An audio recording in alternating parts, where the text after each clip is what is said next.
Я Акимбекова Астра Джурубековна, учитель начальных классов. Работаю в средней школе номер 14 имени Каныбека Алтыбаева.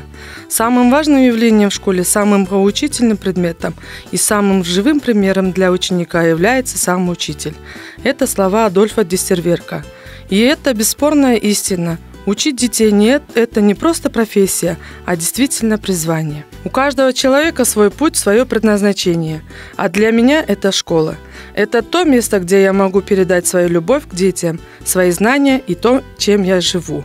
Я часто вспоминаю наставления своих педагогов, с которыми я сейчас полностью согласна. Педагог – это мастер своего дела, это специалист высокой культуры. На мой взгляд, учитель начальных классов – это учитель-универсал, который должен не только превосходно знать свою методику обучения, но и быть достаточно эрудированным, чтобы поддерживать беседу на различную тему. Быть рядом с учеником, направлять, координировать, помогать, стать старшим наставником. Уважать личные достоинства каждого ученика и дать возможность для самовыражения. Таков позитивный имидж современного учителя, и я стараюсь ему соответствовать.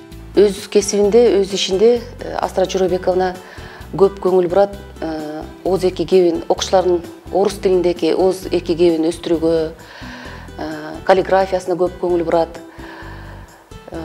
Эки класс менен эмгектенет. Бул эмне үчүн дегенде, орус класстарда мугалимдер жетишпейт да. Биз кийинки этапка сунуштама бердик.